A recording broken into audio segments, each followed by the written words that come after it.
focus on this really special word, Philip's first love. And it will be my last, my future, and it will ever last. It will ever last. It will ever last.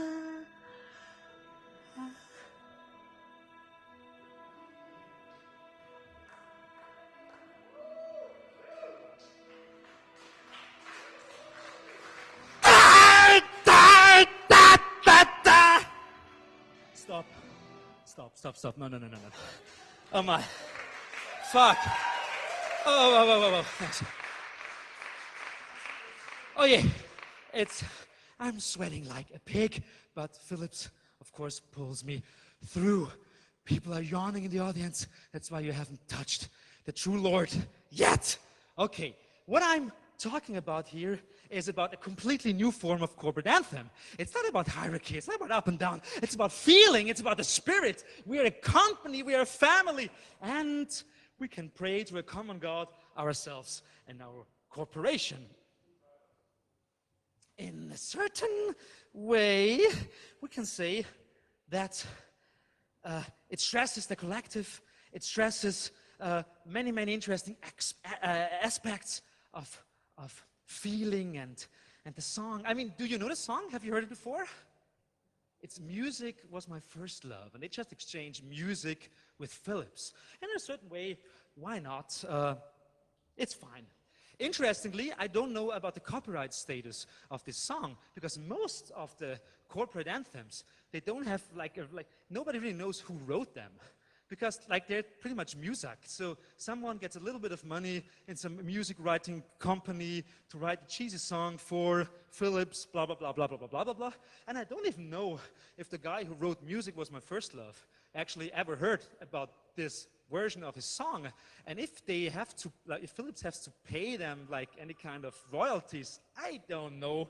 But I mean, it's a corporate anthem.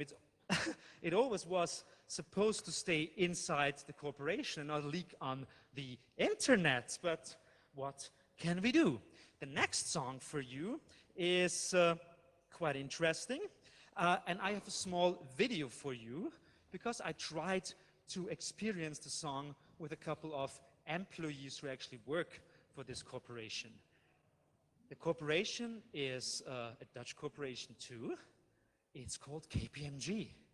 KPMG is like a meta company, like a meta corporation. They are pretty much doing financial services and accounting and stuff like that for other corporations. So many people don't know about KPMG or have heard about KPMG, but in fact, they have a nice corporate anthem, and I tried to sing it with a couple of their employees. So please turn the light down, and I show you a small video.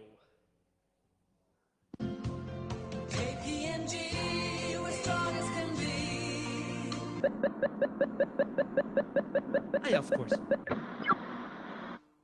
Creative Commons, share, remix, reuse. Check us out at creativecommons.org. Welcome to late capitalism. Welcome to a tribalistic world. What's the center of a tribalistic institution like a big corporation? Of course, it's community and it's music.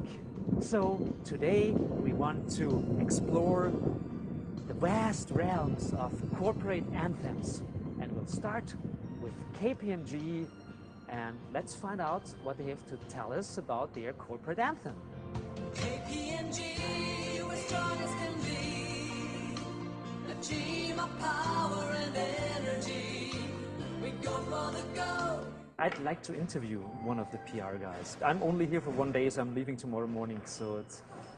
She said if you don't have an appointment or if you don't have a name, you would have to make an appointment. You can't just let you in.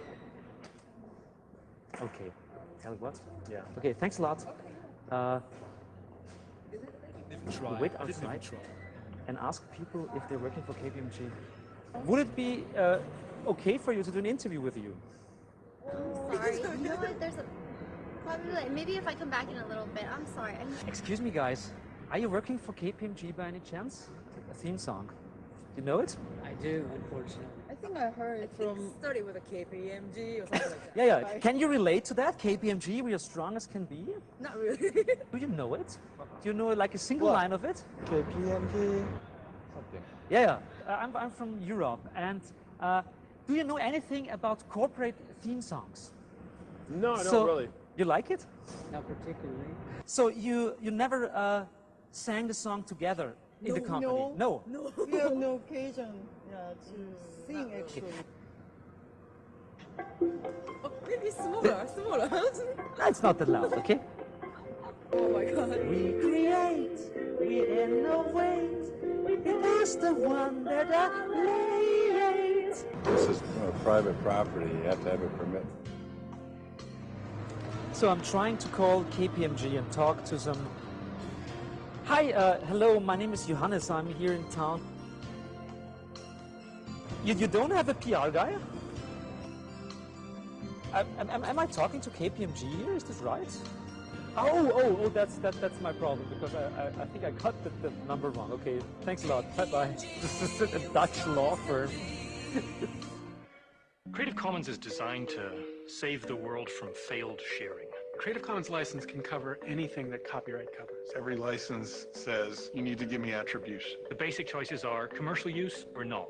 Can you make derivative works? And do you want me to have to share alike? So if I take your stuff, do I have to offer it to the next person under the same terms?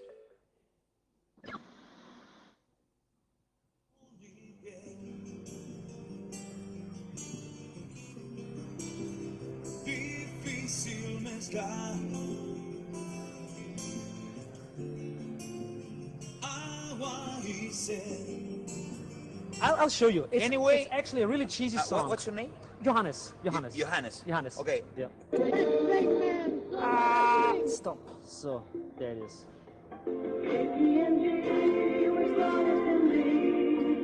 First time I listened to that song. Yeah, It's not of even course. familiar to me.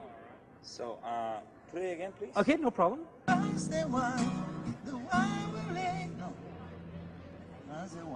We passed the one that are late. All together, come on. Yeah. KPMG, we're as strong as can be. A team of power and energy. We go for the goal. Together we hold on to the vision of global strategy. We create, we innovate, we pass the ones that late. A global dream, the season of dream of success that we create. We'll be number one with effort and fun.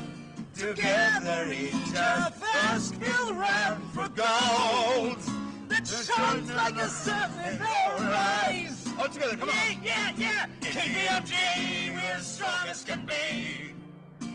A team of power and energy. We go for the gold. Together we hold into a vision of global strategy. Okay, my name is Diego Giudici. I'm from Argentina. It was a blast doing this, really funny with these two guys. So, see you later. He in fact got $20 for that. Okay, so this is an like open and democratic process here. So I could play the KPMG song for you, and shall we try to sing it together? Shall we try? I guess we can. And not for a really long time, because it's kind of... Let's try. Part what? I couldn't hear? Whatever. So you can read it, and in the meantime, I'll start it. And of course, it's from the 1980s, and that's why there's lots of bongo bong in it, lot of ethno style, you know? Okay. It's sexual.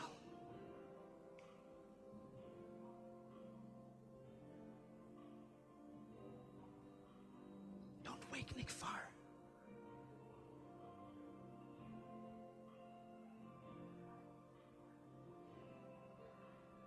Okay, Jonathan Mann already. Oh yes, hands.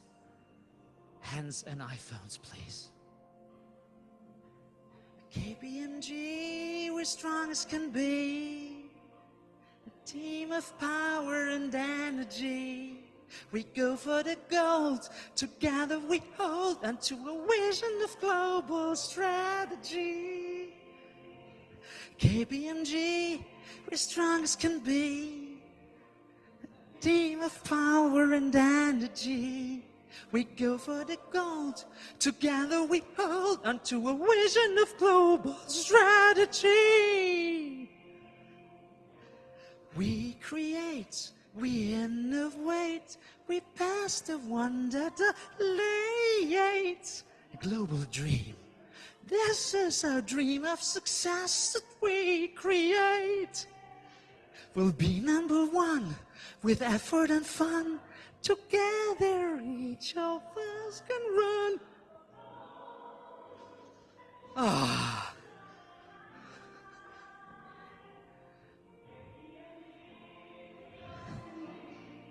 No, that far enough. Fair enough, fair enough.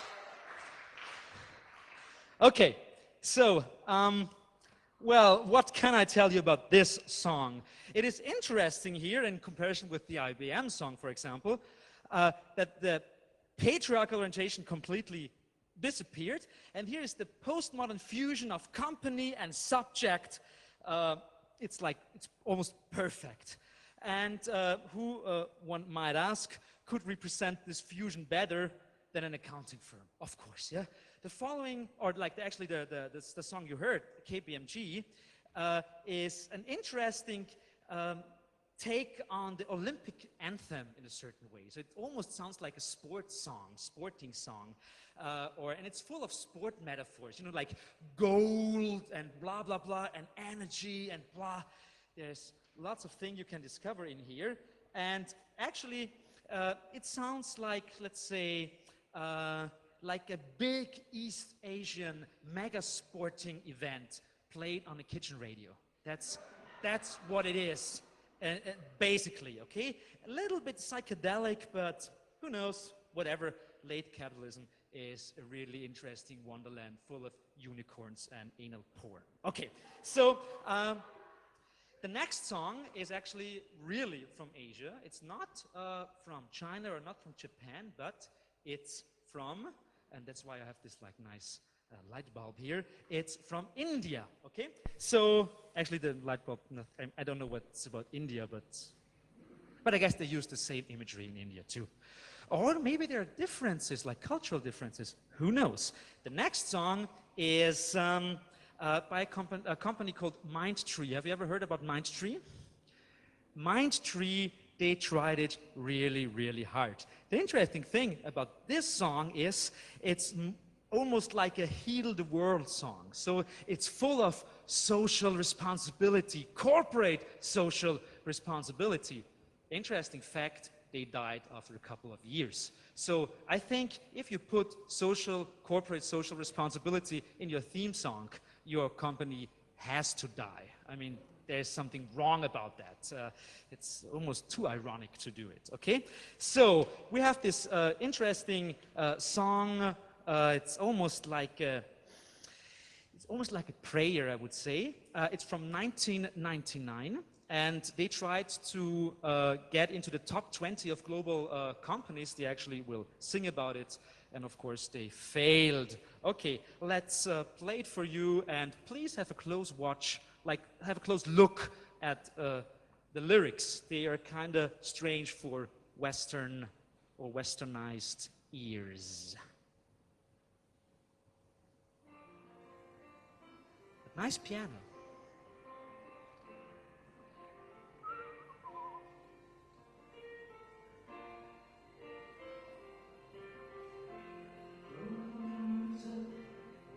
We'd reach the sky with some help from the special children who taught us how to fly. Over here at Mindtree, we're starting a whole new revolution. We are changing lives, reinventing times with business and novel solutions. C is for the caring,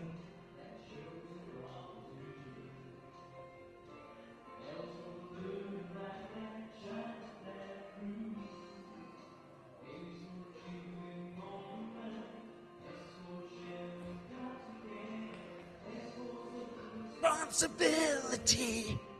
That's the power of Mindtree. You and me, crafting tender technology. Mindtree, it's in our blood. Imagination, action, joy. The funnest minds from all the world are right here at Mindtree. We have the very best people in the industry. We're aiming for the top 20 of global companies. Where we are and know where we want to be. Ooh, I know where you are now. Actually, there's a company in India called Mindtree, but it's a completely different company. I think they went bankrupt, and someone actually bought their logo and all that stuff and tried to restart it and failed again, and then they restarted it again, and whoever knows. The logo of Mindtree back in 1999, in the good old days of corporate social responsibility, it actually was a small clip art of a spastic child. Really, really, really. I mean, let's go back. What's that? Thrown from the rooftop? We knew it reached the sky?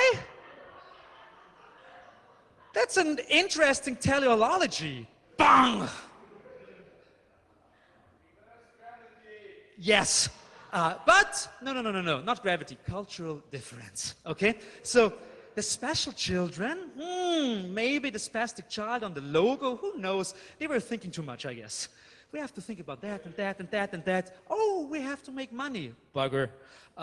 Okay, and then they died. So, Mindtree, not a good example for a really classy corporate anthem. It's maybe a classic corporate anthem for a really bad company.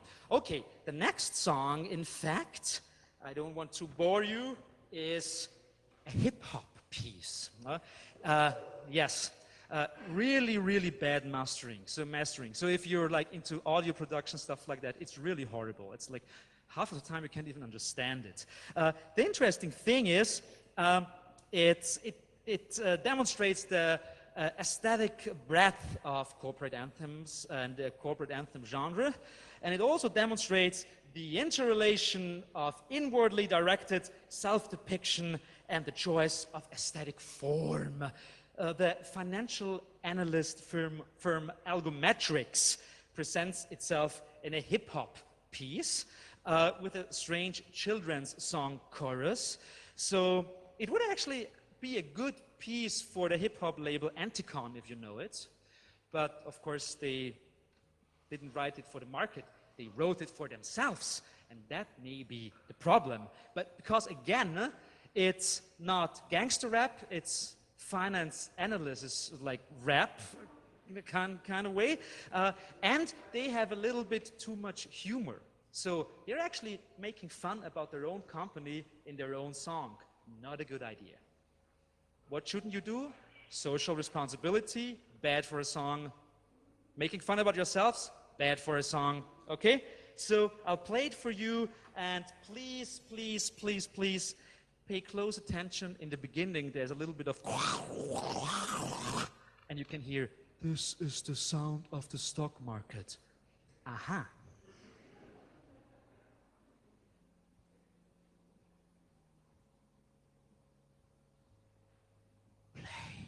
Play for me, my angel of love.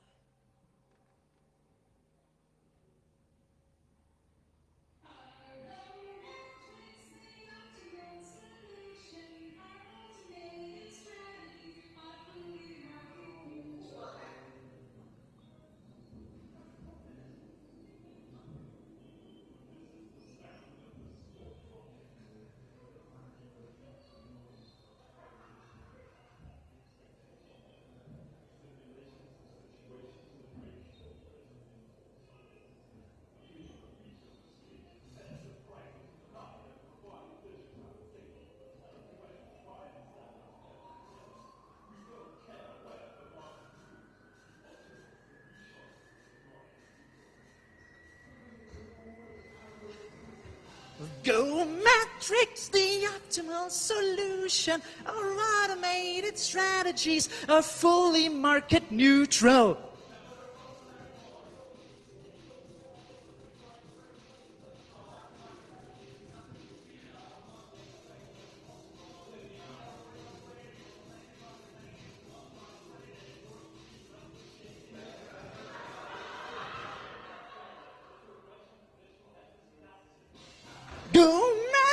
It's the optimal solution of automated strategies.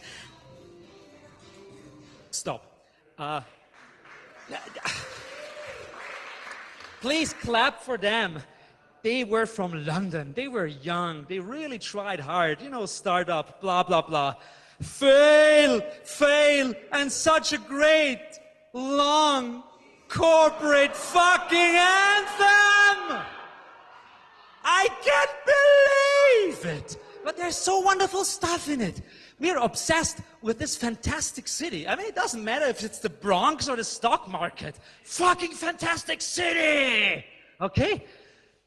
What the fuck? I don't even know what market neutral means. What? I don't know. But it is market neutral.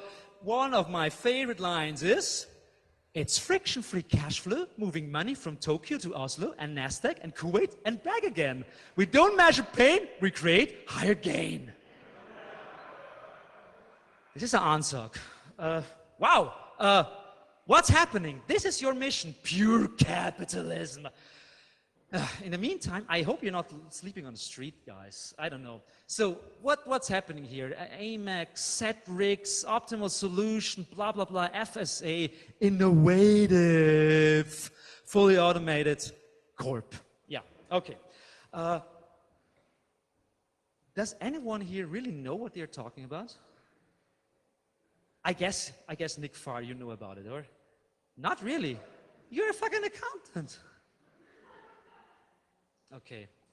So I wouldn't trust his like cloud banking thing if he doesn't understand this song. So, oh my. Okay, the next song, okay. Oh no, I gave away the interesting thing. It's only like 2 more songs. I will relieve you soon and send you out to get drunk. Okay, so the hip hop piece we heard is a really interesting aesthetic product. And, you know, stock market, the Bronx, blah, blah, blah. It's interesting if you take the history of hip-hop and black entrepreneurship and stuff like that and match it with this, like, young, white, male guys in the fantastic city of London/stock market who tried to make it, it's like the wonderful boundaries of social rejection. They pop out like zits. Okay, it's actually pretty romantic in a certain way, but they try even more and blah blah blah, and they fail. But there are other companies who didn't fail or didn't fail so far. I'm not really sure what's with Texas Instruments. Are they actually doing well nowadays? I don't know. I mean, the bad thing with all the big corporations is most of them are moving from like actually really doing stuff, even in China. I mean, doing stuff, it doesn't matter if you do it in America or in China, like for the corporation, of course. But most of these companies or corporations just like don't do any real product anymore. It's just like a virtual bubble of bullshit. And Texas Instrument actually moved lots of their power into virtual things. So the song we hear now, it's actually Schweinerock, how we call it in German. It's like pig rock. I'm not sure if that works in English, but let's call it pig rock, swine flu rock, okay? Although it's a couple of years old, it's a little bit older than the dot-com bubble. And of course, they choose an interesting format, the guitar song, the rock song.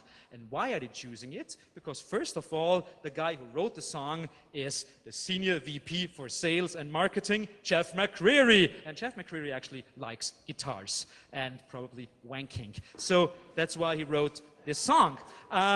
Texas Instruments, at least in this song, and it was first performed at a big Texas Instruments employee barbecue, of course.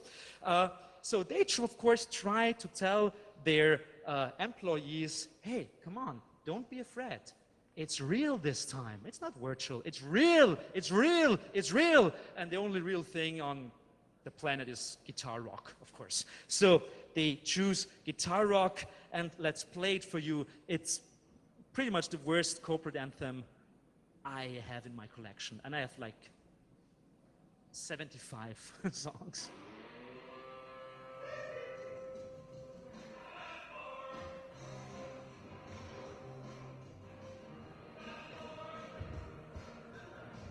Fast forward. Jesus, fast forward now!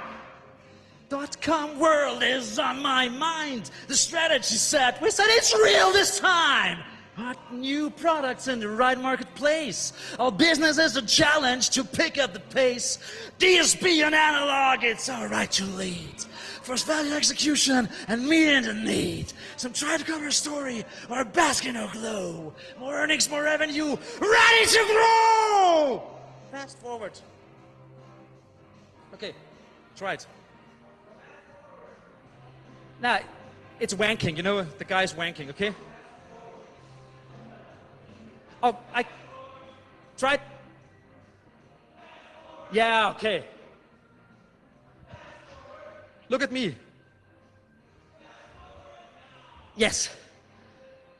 Okay, and that's pretty interesting. Oh, yeah, now I said, now listen to me. And lots of wanking. Ah, fuck, stupid.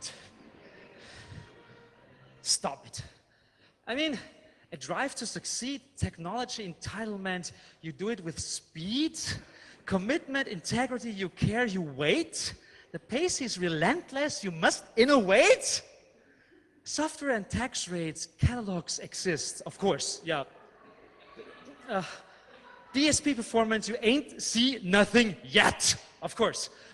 We never said it'd be easy, but we want something real, moving fast forward, baby, it's the ideal, okay? Oh, baby, moving, no doubt we're moving. Of course, no, yeah, somehow they try. Fast forward now. Okay, so it's pretty late already, and I've talked almost an hour, so I want to present you with the last song of tonight's small performative action about corporations. The next song is from Japan, and it's a really nice song, and actually it will be the first song I'll play for you, like the whole song, the complete song, because it's such a nice piece of music. I really like it, and it's by a Japanese corporation called Fujitsu. You may own printers or whatever. What did he actually do? Printers and cartridges and stuff like that. What? Laptops. Laptops. Okay, so yummy, yummy, yummy. So on the 15th of June, every year, Fujitsu actually celebrates its company birthday. And they are, I'm actually talking in the present now, and I stay in the present because it's so beautiful. So, and they are sending out PowerPoint files on the 15th of June to all the Fujitsu outlets with the song translated to French and English and Portuguese and whatever. So the employees of Fujitsu could sing together in the birthday party the Fujitsu theme song. They're doing it. They're doing it. Still, it's still the present. It's still the present. It's the present. They're still doing it. They stop. The future arrives. Why? Why did they stop to sing the Fujitsu corporate birthday song? Why? Because of the Germans. Because Siemens fucking bought Fujitsu. And Siemens didn't want them to sing the birthday song. No singing, we are Germans. No singing, it's Siemens Fujitsu. Siemens Fujitsu, not Fujitsu, Siemens, okay? Siemens Fujitsu, it's on the thing. That's actually IBM, that's like the Nazi thing, but whatever. So, they stopped singing it, and that's why I want to sing it with you now. Because it's such a wonderful song, it's really nice, I really like it. It's been sung... I'm not ironic, for once in my fucking life, okay? It's a nice song, it was written by...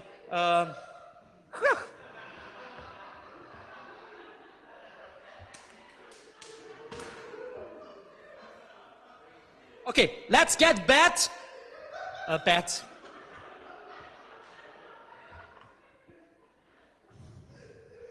Okay. Concentrate. Focus on the clarity. It's agnostic approach, you know. We're outside. Let's feel it. Okay, it was written by a really nice Japanese jazz singer. It's one of the most famous Japanese jazz singers of all times, really. It's Martha Miyake. And the English lyrics, they're they're a little bit strange. Not that strange, but they're a little bit too poetic, I would say. And let's hear Martha sing the song for us. And this time, we really try to fulfill the wishes of the corporation. There's lots of stuff in there, like the bond from heart to heart and reach to your neighbor and stuff like that. So we'll try to reenact that now. So pay close attention to the lyrics and try to really, really do it. If not, I will help you.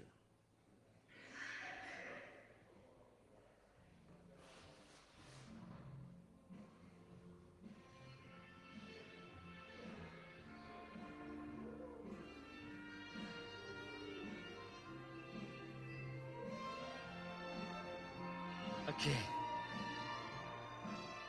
Okay.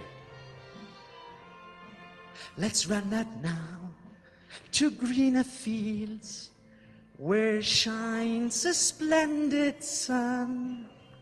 Have a dream, a wondrous dream that gets the best things done. Wide blue skies in our heart. Touch your heart, touch your heart. Openness in our soul and spill it out. One together going onwards now. All to know how good. So please stand up.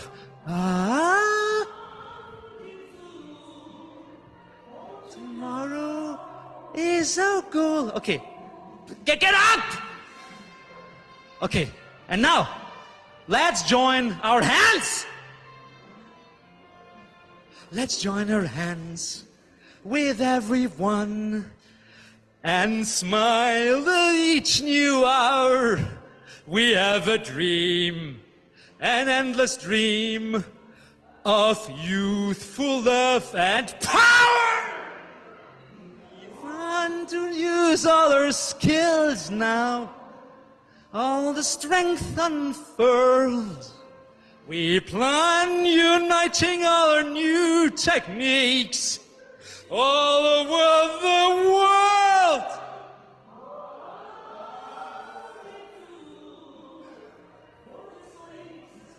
So many links, I can see them. Okay. It's the instrument. Trombone, not thrombosis. Okay. Concentrate. Let's make a bond from heart to heart throughout the human race. We want in power, now in a grasp, can even conquer space. We want to find harmony, both in work and play. We'll share the fresh things we discover now, building a new day. Good. Fujitsu gives a joy with every new day.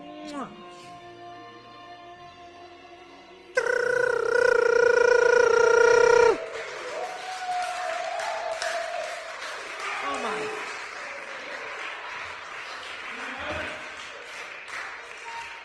Thank you very, very, very much. You experienced a wonderful form of community today. And I mean, it's pretty late, but are you capable of taking another song? Okay, then.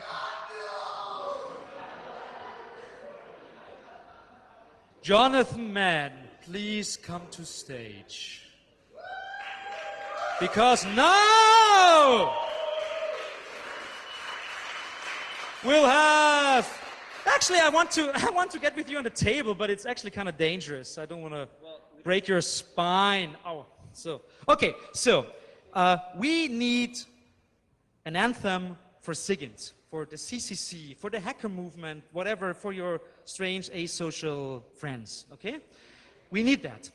And now we will try to compose one. Okay, what? You have a CCC song? Oh, you don't have any friends. But with a good song, you can get a lot of friends on Facebook and stuff, yeah? So, we'll try that, okay? So, first, what we need now, it's kind of like a workshop mode now. So, we want to compose the song, but we need your input. We need your tag cloud now, okay? Yeah. So we need, okay, spit out words, spit it out. Circuitry, very good. Lolcat, not bad. Gotha, excellent. Open up the void. What? What's that? That's Swiss, I don't get it. An S, G-O-A-T-S-E, Gotha. Actually, Gotha.sx. Yes, more words. Mate.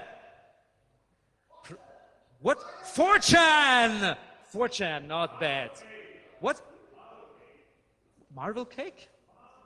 Marble cake. Oh, marble cake. That's some kind of meme, I guess. Yeah. Ingrid? What? Who is Ingrid? Okay, but that's good. It really boosts the gender balance at CCC if we have Ingrid in there. Yeah. What? I-N-G-R-I-D. Ingrid. It's like if it's a female first name. I don't know. I guess it's a meme. It's a 4chan meme. Do we have 4chan? No. Then let's wipe out the marble cake, because if we have 4chan, we have like this meta meme, so that's enough, I guess. Okay, come on. Unicorn. Okay, that's really interesting. I have a good term: social responsibility.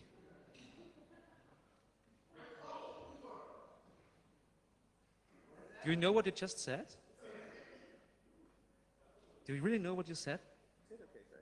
I won't tell you because it's a really, really bad term. I won't tell you. No.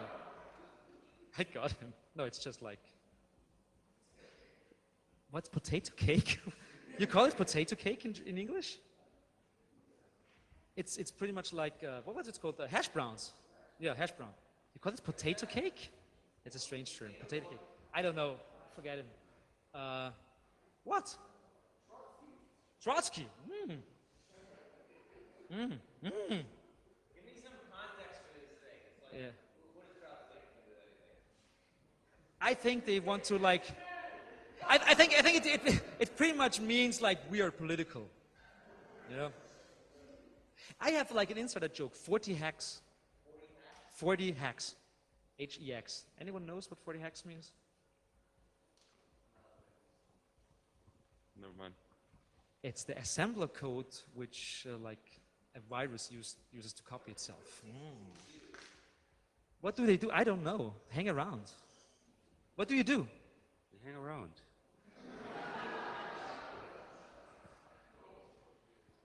I would say importance. That's always good. Important, you know.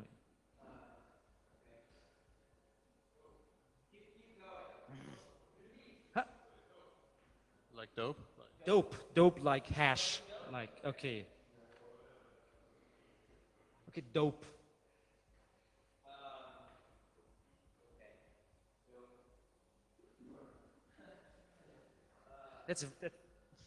Do you really know what you're doing?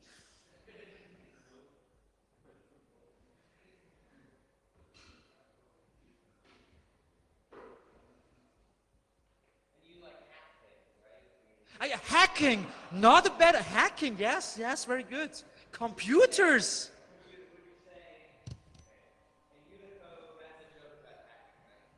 Pretty much. I tried to.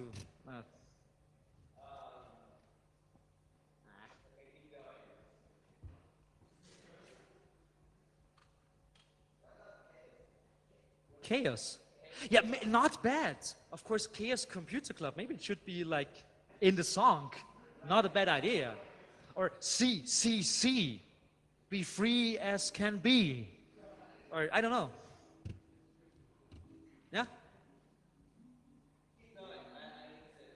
he's in his like music mode now. Okay, so try to hum.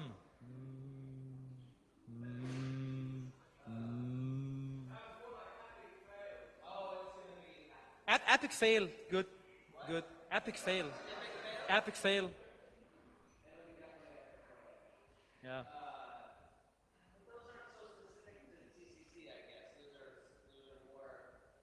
Germany.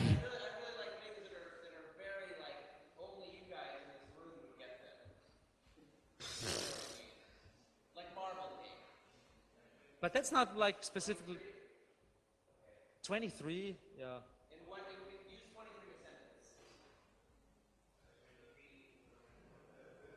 Is a what?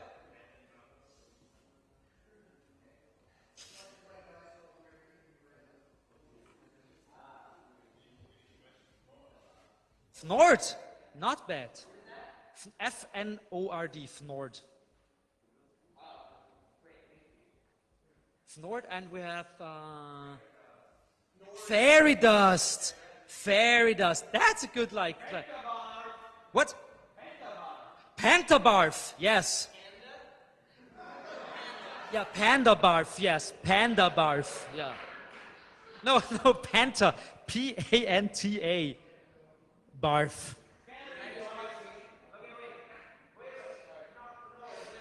But it's interesting. Like it's an interesting psychological experiment now, because what you start, like hackers are interesting people. First they start with random ironic bullshit, and after like 10 minutes they find, oh yes, we're hacking and we're doing that, and we have this great product called Pentabarf. Great. So first, like all like the like psychological bullshit, blah, blah, and then something good and great emerges out of your tiny little brains. I don't know. Okay.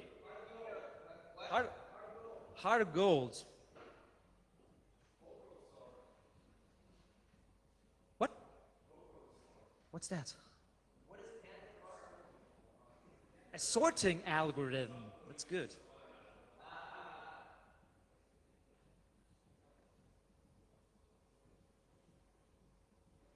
I think that's fine, okay, isn't it? Okay, I think that's fair enough. Fair enough.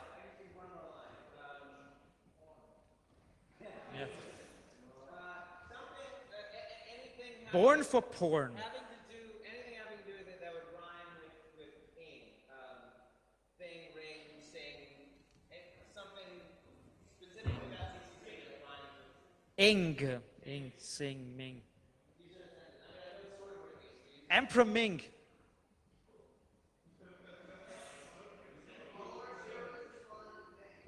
Oh, not bad for an accountant. Okay, keep going. Okay. Do you need any like specific like fragment? Okay. But I just need to Okay. He's learning, okay. keep them occupied. Okay. Stare at the Sharpie, okay? Stare at the Sharpie, okay? Concentrate on the Sharpie. Concentrate on the Sharpie, okay?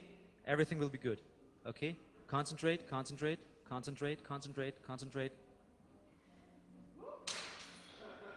Miracle happens, okay? Okay?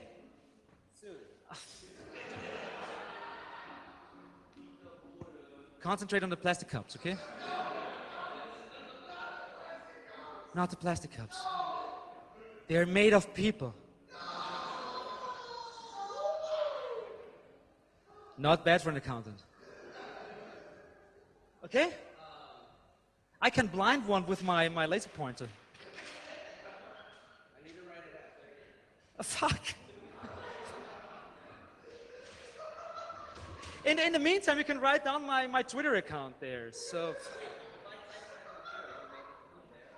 yes, we can. Yes, we can. Okay. It's great. It's actually. It's great. Okay. Oh my God, it's Windows.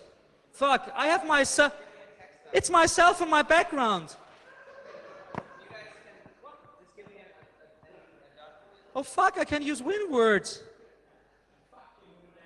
Yes. I like Microsoft. Microsoft are great. At least they're honest about themselves. They're a fucking big corporation who want to make money. Apple people are cultists. Fuck them. And I'm too stupid for Linux, so what can I do? Okay. Drinking mate late into the night, we Unicode, what? We Unicode, it does not compute.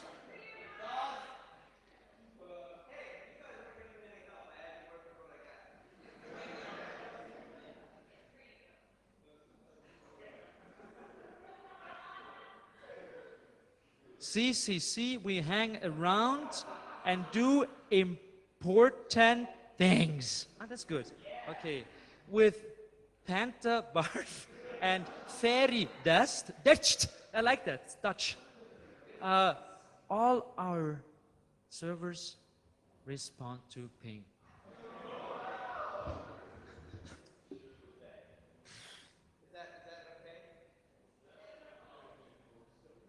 Like from a statistical point of view, it's kind of what?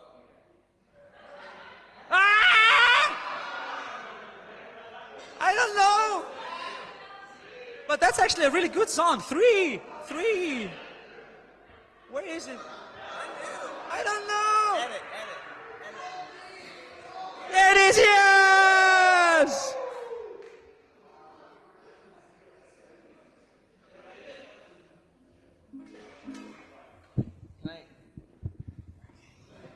Jesus Christ. Okay, Look what you make me do.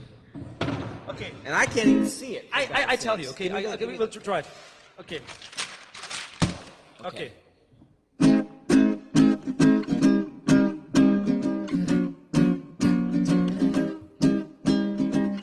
Drinking mate late into the night, we Unicode and dream of unicorns. 23 is just a random number, we celebrate the day of Fnor. CCC, we hang around and do important things. With Panta barf and fairy dust, all our servers respond to ping. Okay, now we all sing the chorus together. CCC, we hang around and do important things. With Panta barf and fairy dust, all our servers respond to ping, respond to ping.